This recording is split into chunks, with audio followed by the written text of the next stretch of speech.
Hello, everybody. It's John Pollock and Phil Chertok. Welcome to the UFC 267 post show live from the post office. It is true. Me and Phil are in person together. In the flesh, John. I can touch you. Unbelievable. And not only that, we were joined by Wei Ting earlier. Unfortunately, he couldn't stick around. There was a Wei Ting cameo, but he was scared off by the main event, or else we would have had a third chair here for him to rekindle his passion for mixed martial arts. But we have lots to get into from a rare afternoon card from the UFC. Such an important card that Phil said, you know what? I'm loading up the car with gas, and I'm making the trip into town because I'm watching this one on Pollock's couch. So welcome, Phil. Oh, thank you. Thank you for having me. We hadn't seen a show in a while, and so I put out this suggestion, and we had this afternoon card coming up, so it seemed like the perfect fit. You know, nice to sit on the couch, have a few beers, well, a beer or two, whatever, and enjoy some pretty good fights. Yeah, so we're going to get into the card. This was a very, I would say, a very intriguing card on paper. If you were in the U.S., this was a free card if you subscribe to ESPN+. Us in Canada, congratulations, UFC, you got 65 of our bucks. Yeah, I mean... But a good card. I'm not complaining. Yeah, a good card. We don't have ESPN+, and the fact that it was on in the middle of the day is a bonus for me. Yeah, it's depending on your life circumstances. I'm not complaining that we have an evening card next weekend that we will get to before the end of this show. But I guess our headline tonight is 42-year-old Glover Teixeira is your UFC light heavyweight champion, which is that's a very impactful statement when you state it, and one that I did not expect we would be talking about after this. I thought Glover Teixeira represents a lot of potential problems, but that this was a fight that I certainly did not feel it was going to play out the way it did. Yeah, I mean, the betting line suggested that. It was minus 300 favorite was the champion going into this one. Yeah, Blachowicz was, as you mentioned, a very big favorite in this one. And, you know, we were talking about this, just sort of reminiscing on things that have happened in the UFC. This was 10 years that Jon Anik has been in the UFC. It seemed like time flies so fast. And it was 7 years since Glover had lost to John Jones in his first title fight. So it doesn't seem like it was 7 years ago. For him, it probably seems like longer, but the wait was worth it because he delivered in a big way tonight. It is a remarkable story with Glover Teixeira. Not only somebody that had all of those visa problems that stalled his road to the UFC. He only got there in 2012, gets the title fight with John Jones relatively early in his UFC career, and just worked. And he had some losses along the way, but won his last 5 to get this title opportunity. And here he is, your light heavyweight champion. So going into this one, maybe surprising right off the bat was the ease at which Teixeira was able to get an early takedown in the first round. And that first round largely just played itself out with Teixeira in Jan's closed guard and landed enough that it was a pretty easy round for Teixeira to take. In the second round, you're seeing a much bigger turnaround with Blachowicz establishing his jab. He was fending off takedowns, landing in those uppercuts. And all of a sudden, his back is to the fence, and he sees an opening for a Kimura and just goes to his back and finds himself underneath Teixeira, who just is on top of him, gets to mount, and before you know it, he's got the back, instant rear naked choke, and Jan taps instantly. This was... we were just kind of scratching our heads at what Blachowicz, like you could see what he was trying to do, but it just seemed, man, Phil, the risk versus the reward on that did not really pan out in his favor. Yeah, it was a very bizarre sequence because Blachowicz had started to do well in this round, recovered, was defending takedowns, as you mentioned, was really timing those takedowns with significant uppercuts, and the fight looked like it was shifting. But then they got placed against the cage, and he got dropped to a knee. And, you know, at first I said he went for a Kimura. I don't know if it was exactly a Kimura, but he was going for wrist control. And whatever that decision was, to go for that wrist control and to fall to his back, it was just a horrible decision.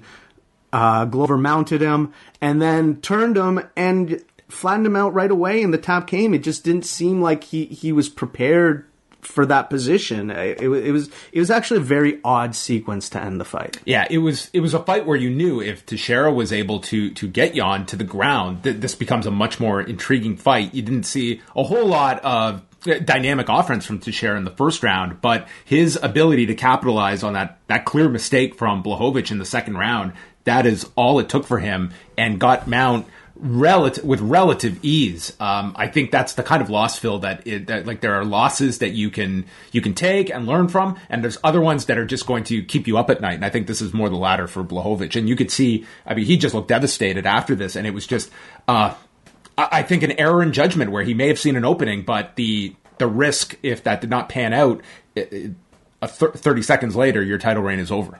Yeah, and maybe that had something to do with it, the amount of time left in the round. He thought that he could, safely go for a submission or just, control that wrist. But yeah, I do agree. He'll look back on this one and not be pleased with the idea of him, giving him...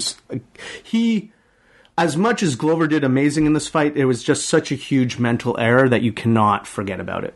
So with Glover Teixeira, they identified him the second oldest champion in UFC history, because I don't know if Randy Couture's name is going to make it onto a UFC broadcast, but this creates like a very interesting story with Glover Teixeira, and Yuri Prochazka, who I think everyone looks at as the next contender. He was brought to Abu Dhabi, weighed in as an alternate if needed, and you would think that is the next fight for the two to make. And with Teixeira, he just celebrated his 42nd birthday this year, so I don't know how much time he's really going to want to be on the sidelines. Like, this is his chance to, I think, get back in there probably in early 2022 and maximize the years that you do have left here. But it's an interesting story of a 42-year-old who is now your light heavyweight champion.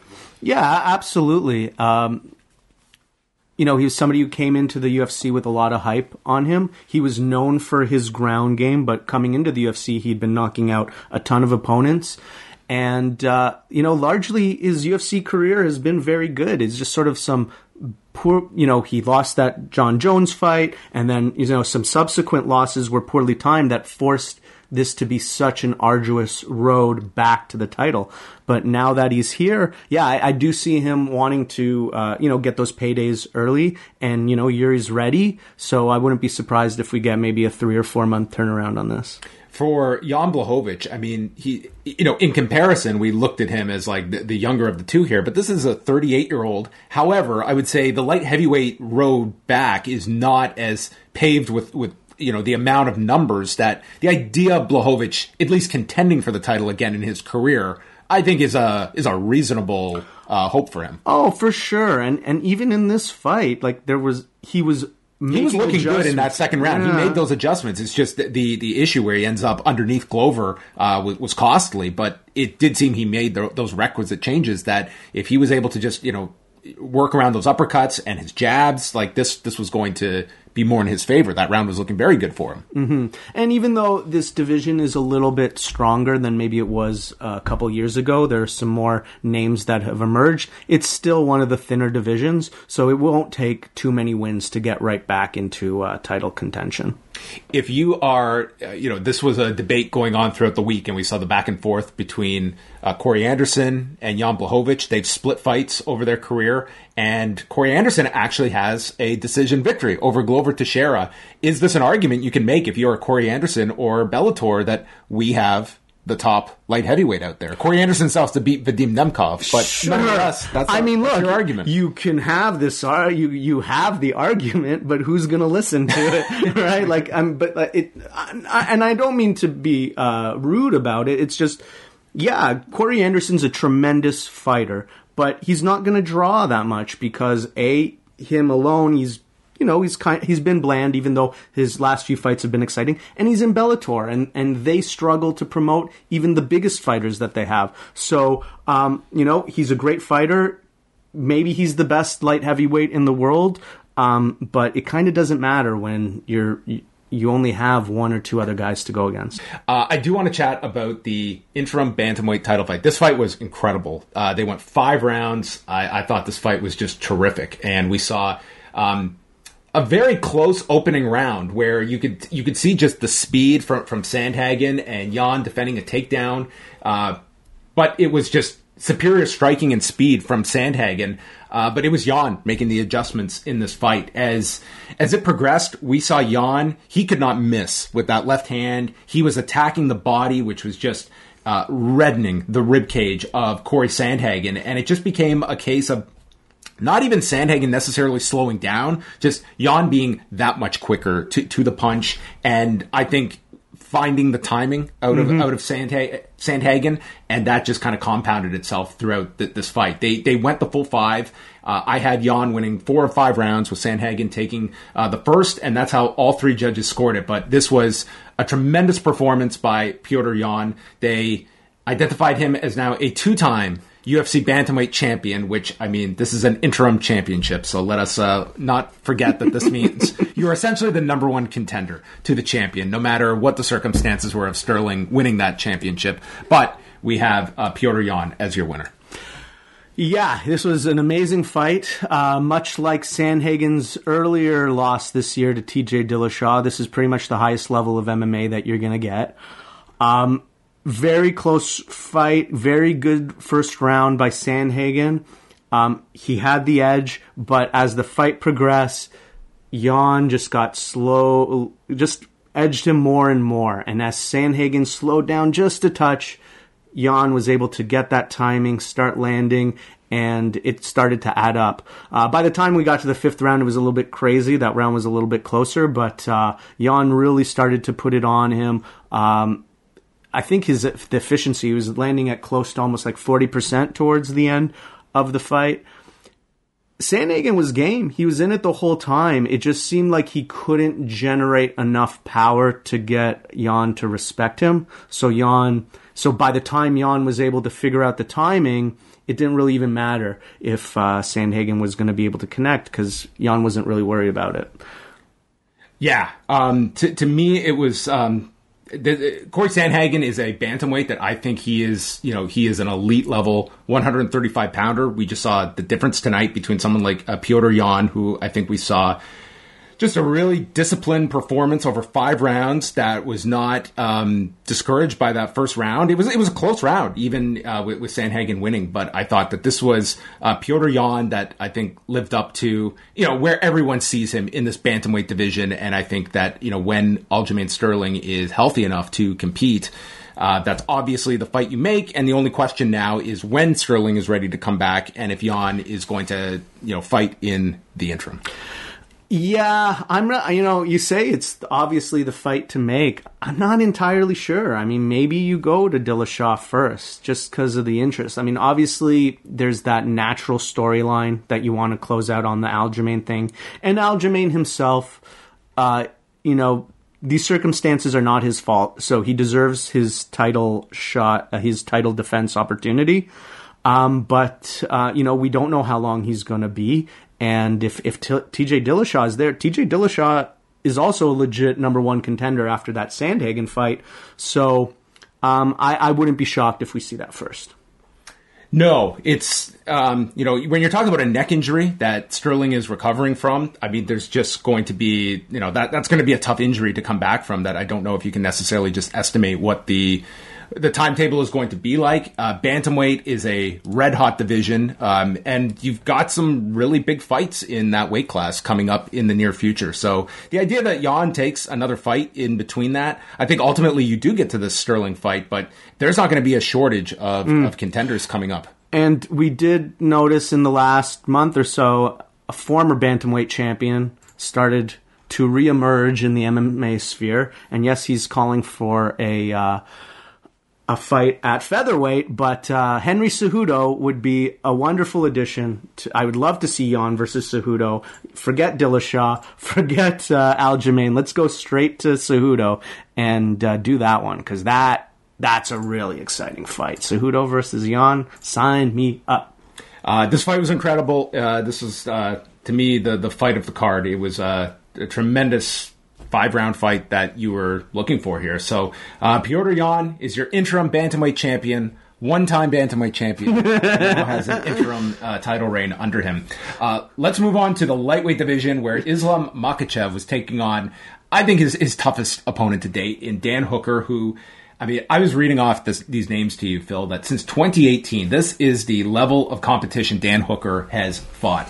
Gilbert Burns, Edson Barbosa, James Vick, Al Iaquinta, Paul Felder, Dustin Poirier, Michael Chandler, and then just last month at 266 fighting Nasrat Haqparast before he comes back immediately to fight Islam Makhachev. That is just an unbelievable level of competition that you are preparing for on a every single camp. So this was made this win all the more impressive. Makhachev used a right hook to set up the immediate takedown, answering a lot of questions right there, seamlessly moves to half guard, and then you saw him just working for the Kimura, puts his leg over the head to get the full pressure on the Kimura, and as he twisted, he got the submission in 2:25 of the first round. I did not think this would be such a dominant performance from Makhachev. And, I mean, do you come away with this with more questions answered, or is this still something that you still have some from Makhachev's ultimate? Because we got to see 225 of him. It was an incredible 225, but I don't know what you take away from this in terms of his absolute upward mobility, other than he finished an incredibly difficult guy with ease. Mm-hmm.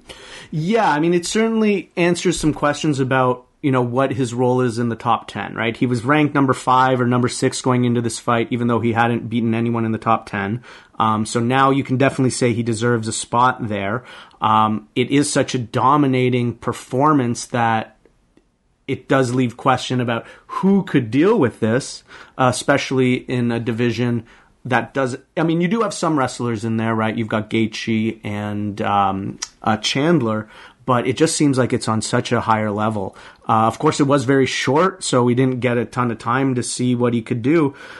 But, I mean, I'm pretty sure he's ready for anybody in the division. I mean, I'd favor him versus the champ right now.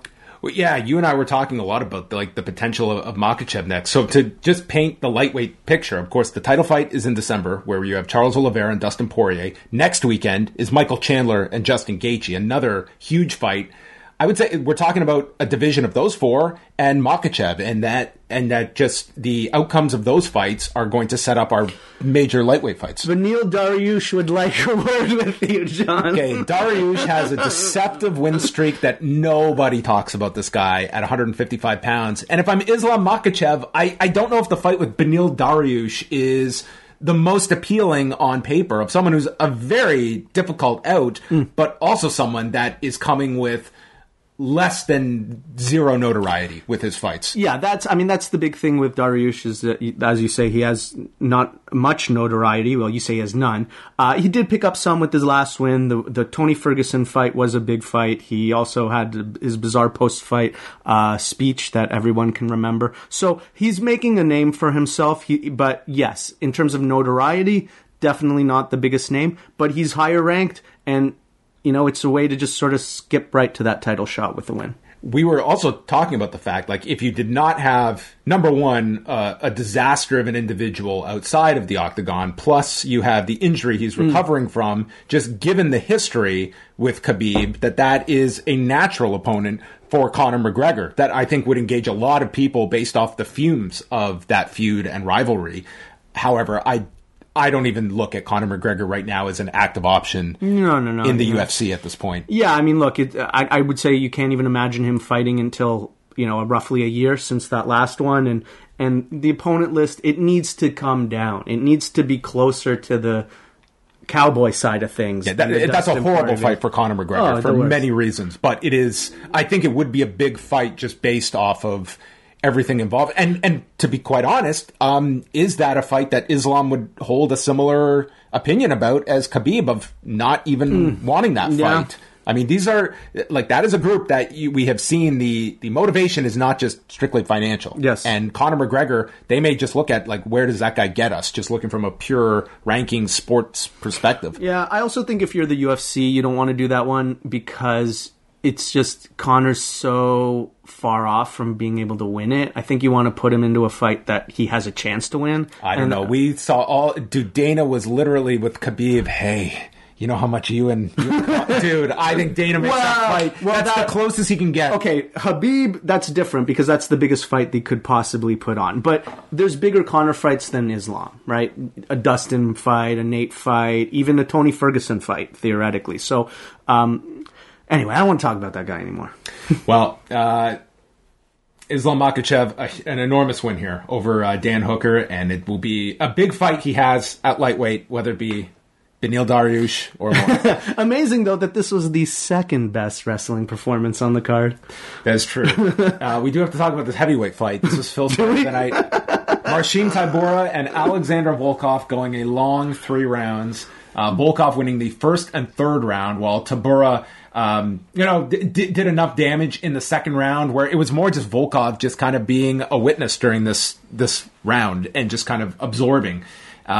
Not a very spirited performance. I wouldn't say you come away with this salivating over any heavyweight matchups that this creates. But Volkov gets the win, scores of 30-27 twice and 29-28, ending a 5-fight unbeaten streak for Tybura, which included 4 fights last year. Incredibly active during the pandemic. But Volkov, he had been coming off a loss to Cyril Gane here, so bouncing back, or actually had bounced back with the wins over Walt Harris and Alistair Overeem over the past year. Do I have this right? No, he is coming off the Gane loss. Yeah, that one was, quite a while. It was only in June. Oh, wow. Okay. That was pretty recent then. Volkov, he's a very skilled guy, not terribly exciting. He looked bad for him here. It looked like he was making some big mistakes and letting Tybura back into the fight, but he was able to put it together, use mostly just strong technique, just sharp 1-2s and getting out of the way.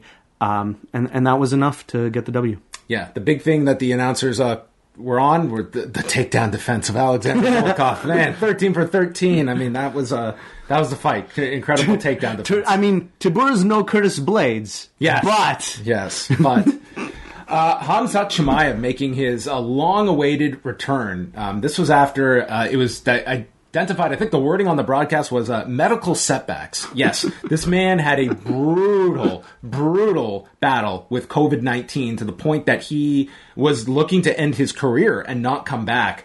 But he came back in a big way here, defeating Jingliang in 3 minutes and 16 seconds. So, I mean, this guy he lifts up with a waistlock and takes Jingliang and dumps him in front of Dana White, who he starts communicating with. Just total control here. He moves to the back, sinks in a rear naked choke, and Jingliang, he is refusing to submit. He is ready to go out. Chimaev just adjusted positions with the arm, and then Jingliang went out cold at 3:16 of this first round. Utterly dominant performance from Chimaev. He, of course, burst onto the scene. He won 2 fights in 10 days in July of last year, followed up with the Gerald Meerschaert win in September of last year, but has not competed for 13 months. He looked incredible here.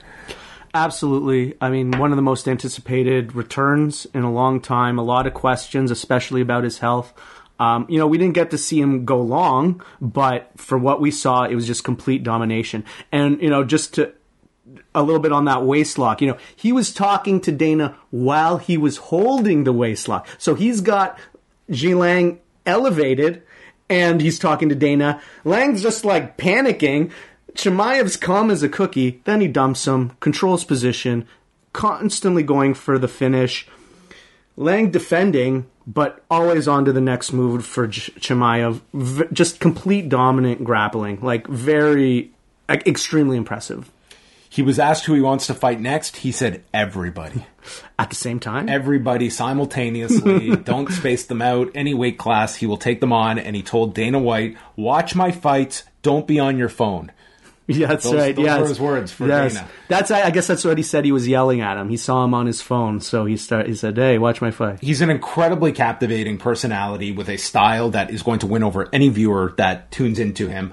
I would still like to see him in a longer fight so we see a bit more from him. But Li Jingliang is not a pushover in any sense of the imagination. So, I mean, he passed this with flying colors. And I think that, certainly he is back and is going to be programmed accordingly in this welterweight division. I hope he kind of just chooses his weight class and sticks to it. I mean, he has the ability to go back and forth, but I think for optimization of your career is just focus on welterweight and move forward, because this is the kind of performance and individual that I think he's going to command some big fights in 2022. He is certainly one of the fighters to watch next year. Absolutely. had a little bit of weight issues making this. So I think sticking to the weight class and honing in on the weight cut would be key. And look, he took no damage. He seemed last year to want to fight frequently. Hopefully he can do that again, and we'll see him back in there maybe even before the end of the year. I would not be surprised. This is a guy that he wanted to be active. It was COVID that kept him out for all that time, and I could imagine wants to make up for lost time. But we're going to see. Like, this is the kind of fighter that you can always see. It's just like the arrow to Dana White's heart that I will fight often, entertainingly, and be a captivating personality. And I think they really see that in a star building type of fighter that he represents. And the main card, it opened up with Magomed Ankalaev and Volkan Oezdemir, who was a plus 250 underdog. They went the 3 rounds here, and this was just a pretty solid performance turned in by Magomed Ankalaev, who got dropped in the first round, but came back, I thought, doing enough to win the first round. This would have been the closest one. One judge had it 29-28. I would suspect it was the first, because in the second, it was Ankalaev getting the takedown and just destroying this guy's left eye after a check right hook. In the third, Ankalaev with a big flurry and just kept Oezdemir at distance. It was a clear win here for Ankalaev. 30-27 twice and 29-28 as he has now won 7 straight. And after he kind of got tied to Iwan Kutalaba with those 2 fights where they had to run it back, it kind of put him just on the sidelines for a bit. And this is certainly a light heavyweight that I don't think gets often mentioned among the contenders, but he certainly won. This is a guy in Oezdemir that has fought for the title in the past, and Ankalaev, as you said, it's not a super deep division that he should catapult himself up into that mix where they are searching for contenders. No. In terms of skill level, this is definitely a win that puts him right up there. He should be going up against, the toughest guys. Hey, maybe Blachowicz is a good opponent next, coming off of that loss. The only thing is he's just not well known, and he hasn't had a lot of exposure, so he's going to have a little bit of a longer go to get there. But because, again, as we mentioned, not a lot of contenders, he can probably get there pretty quick and definitely has the skills. So this is somebody who I'm pretty sure we're going to see challenge for a title next year. And then the quick results here, did not see all of the prelims, saw a bit of it. We will talk about one glaring instance here of officiating on the undercard. But Amanda Ribas defeated Virna Jandiroba by unanimous decision, 29-28 scores. Zubaira Tukhugov over Ricardo Ramos by unanimous decision, 29-28. Albert Duraev over Roman Kopylov, 30-27, 29-27, 29-27, another unanimous decision.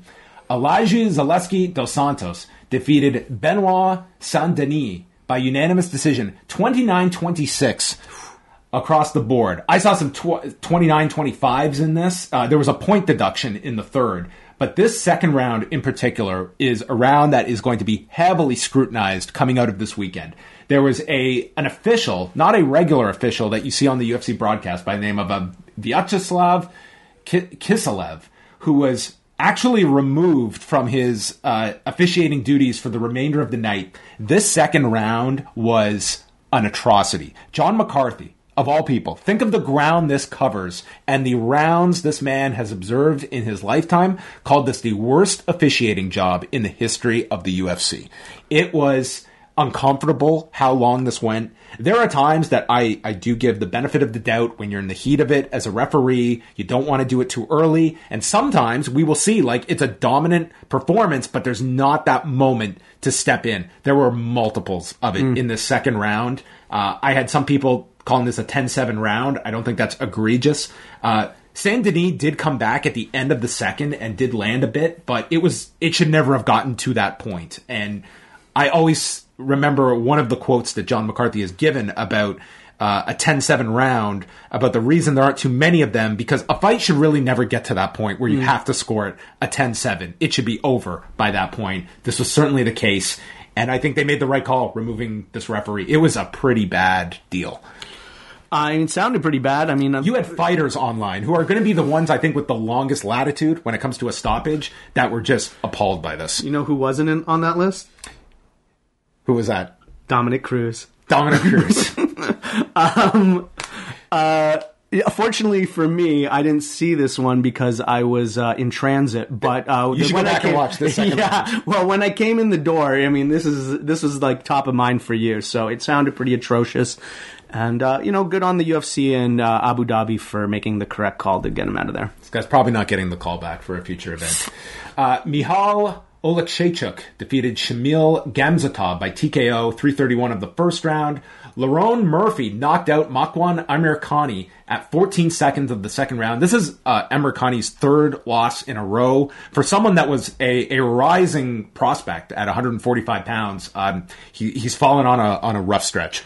And this one was one of the roughest because he dominated the first round with grappling. It wasn't even close, and then he just telegraphed the takedown in the second round, and he got hit with this knee. And this knee was very scary. He was out on the ground for a long time. He recovered, seems okay, so that's good. But a very brutal loss, and especially brutal because he was dominating it.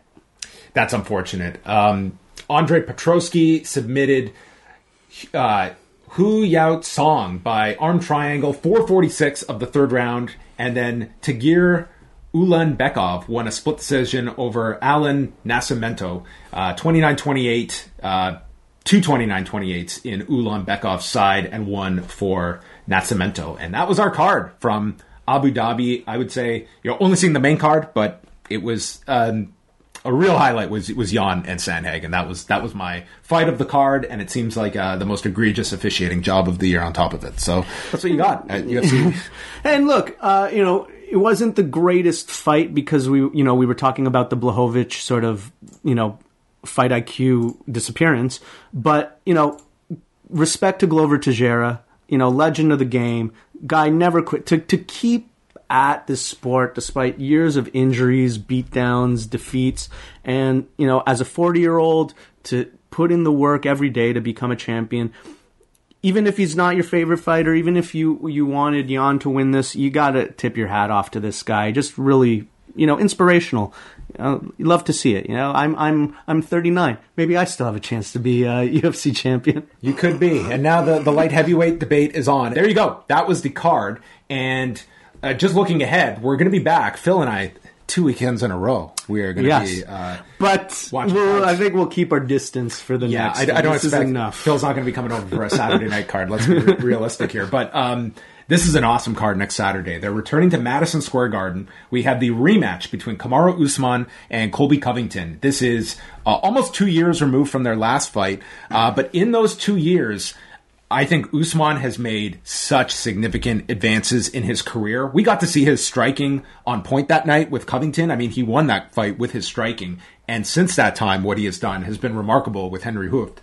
Colby Covington's had one fight in that time, and that was the Tyron Woodley fight. So we know Covington's conditioning is at an ultra elite level. But man, you are really going to have the best performance of your career against Kamaru Usman next Saturday. And I just think that Usman is that much better from that first fight that they had, which was an amazing fight. Yeah, it was a great fight.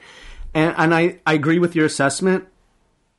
I just sort of see like skill for skill, they're very comparable, but it's very similar styles, and Kamaru's just a little bit better in each of those departments. So I just don't see really what area Colby's going to be able to get the W with unless he's able to, land a shot that's able to change the course of the fight. Do you see it being a different fight from the first, just in terms of like that, like strictly a stand-up striking affair? I do think it'll be mostly a striking affair because I don't think Colby's going to want to wrestle. Maybe Kamaru chooses to wrestle a little more, but I just don't see Colby wrestling. So I see something very similar to the first one, which is really exciting because that was pretty good. It is going to be a bit of a reversal because, for Ben Askren, the amount of highlight film he had to see for every UFC promo where he was eating that knee, how many times are we going to see that knockout of Masvidal over the next week? Yes. Because that thing is going to be shown. That is visually one of the most stunning knockouts you're going to see. Almost at par with the Sandhagen Frankie Edgar one that we got to see several times tonight. Rose Namajunas and Zhang Wei Li in a rematch for the women's strawweight title. Going back to the arena where Namajunas won the title back in 2017 and got the infamous Thug Rose call. Yeah, I mean, I'm not super excited about this rematch immediately because the first one was so dominant, but it's also, there's not a ton of options in this division. So hopefully Zhang can make some adjustments and it'll be a more competitive fight this time. Michael Chandler and Justin Gaethje, which, hard to really pinpoint. This could be, just lay and pray. This is like what? I don't know. I hope the crowd is still into it after this fight. Outside of Michael Chandler having another, freak nerve injury like he did with Brent Primus, I don't know how this is not going to be just fireworks for as long as it lasts. I'm not going to venture to... Actually, in the same arena where Chandler suffered that injury with Brent Primus. Oh, that was in MSG. That was at the Garden. Oh, okay. So, interesting. But nonetheless, what a fight that we've got, and should be spectacular, and very, very well could be a championship fight for the winner coming out of this. I think so. It seems to really set it up, because the Poirier-Oliveira fight's happening very soon. The following month, yeah. Yeah, so it certainly, leaves that opportunity, and, a Gaethje versus Poirier rematch, that'd be pretty exciting. That was a good fight. Shane Burgos, Billy Quarantillo, and Frankie Edgar against Marlon Vera. This fight is probably going to fly under the radar, but that's a huge fight for Frankie Edgar, and a very tough opponent for him and Vera. This is his first fight since the Sandhagen knockout. Yeah, he's, the last couple of years have been rough. He's had some pretty brutal knockout losses. There was the Ortega one as well. Marlon Vera's looked pretty good, but he's sort of had just some flat performances in the octagon. This is kind of one of those fights that is Frankie Edgar still able to compete with the top of the division? And, can Marlon Vera, cement his spot in the top 10? Can you actually go take a look at Shane Burgos there? Yeah. When was his that fight So he's coming off the Barboza loss. That was in May. Yeah, that was the delayed knockout. I guess, it's been 6 months. I don't know. I'm just always... His last win was Makwan Emirkhani 2 years ago. Yeah, I'm just always concerned when guys come back after such a brutal knockout. But it has been quite a few months, so I'm probably just being a suck. And we've also got the Bellator Lightweight Championship will be decided next week. Is that the other big one? Peter Queally and Patricky Pitbull fighting for that vacant title. Well, you got a Pitbull brother on there. But it's also... We've got Canelo versus Plant. How are you going to do this on Saturday night? Well, I'm going to try to do what I did for Canelo versus... oh my gosh, what was the Russian fighter he knocked out? Because we were watching... That was a pay-per-view that night. That was Masvidal. That was Masvidal versus Diaz. Right. This is where they had the whole delay. Yes. So... I was able to sort of have the main event going while we were doing the show, and I sort of called the knockout when it happened. Do you see any kind of similarity where they're going to avoid going against each other? I think that they are, but it's not going to be a situation where they're sitting around waiting. I think they're just going to time it to be the main event. That card's in Vegas? Yes, okay. It's in Vegas. Or is it in Texas? I'm not sure. But they're going to time it so it's at the end of the you're not going to see Canelo sleeping on a couch again. Yeah, so next weekend it is at the MGM Grand. So okay. It is a Vegas card. And it's a pretty exciting... Canelo's a pretty big favorite over there. And, his opponent is pretty good, very skilled boxer, but Canelo's... They've got those press conference highlights going on all week, so that's great. Yeah, but, it's... He's best pound for pound for a reason. He's been incredible. His only loss is to Floyd Mayweather, and that was several years ago. So if you're not going to watch the UFC, I'd recommend picking up this boxing card. So, yes, you will get another UFC post show next weekend. We'll be live here at youtube.com/postwrestling to go over all of the action from UFC 268. Some other fight nights coming up. The week after that is Max Holloway, Yair Rodriguez, Miesha Tate, and Ketlin Vieira on November 20th. Rob Font and Jose Aldo December 4th, and then we've got the final pay-per-view of the year with 269 December 11th with Oliveira and Poirier and Juliana Pena challenging Amanda Nunes. These, what we're seeing now is like the fight nights, it's pretty much structured around a main event and then you fill it out. But these pay-per-views are benefiting from the fight nights not having necessarily the depth that you would under normal circumstances where you are actively trying to sell tickets to a big arena. Yeah. And, their ratings aren't going to vary too much, so the advertising dollars are going to stay roughly the same, whereas you put in big names on a pay-per-view, you create more buzz, and it tends to create a bigger event. I think we've had far fewer sort of like baseline pay-per-views this year than ever before. They all seem to be outperforming. All right. Well, there you go, folks. Now, is this a chance that we get to talk about WrestleMania 19? Yeah. You listened? Well, actually, so I didn't get a chance to listen to the whole show, but Brandon messaged you. It wasn't Brandon. It was actually our lovely friend Eric Marcotte. He sent me a nice message, talking about WrestleMania 19, and I'll just give you my... I think that was the year Eric was born, wasn't he? I don't... Was probably not that far off. I don't think he was born yet. I'm pretty sure he wasn't around then. So I don't remember that specific event at your house. You 100% came over for that one. I'm sure I did. I do remember getting it might have been the weekend or the day of, but I did get a call from you asking. Oh, I don't doubt it. I just, we used to, for people who don't know, we worked in a movie theater, and they used to pay the pay-per-views at the movie theater, so there was a lot of times where we gathered. Yeah, we went to a few of those. Yeah, so I'm just mixing up which ones I went to your house, because I think I went to your house a couple times, and which ones, right. So I don't remember anything about that pay-per-view, except... Crack Addict. What Crack Addict? That's the theme song by Limp Bizkit. Limp Bizkit, yeah, the new album. I thought that's why you brought them up tonight. You were bringing up a separate Limp Bizkit subject tonight with me. Because that would have been the last WWE event I saw for 15 years. Is it really? Wow. Yeah, because it was Lesnar versus Angle. I remember just being really grossed out at the finish. He's like, he nearly died there, right? It was just really creepy. And I'd already sort of been not following as much. And then, I missed the Batista era, the John Cena era, and then, I emailed you a few years later with some WrestleMania Very little notes. that went on in that time. You check back in at I've seen more CM Punk MMA matches than I have CM Punk wrestling matches. Oh, that's interesting. Well, I think you would actually get into some of the stuff that he's into now. What is kind of your wrestling intake these days, if anything?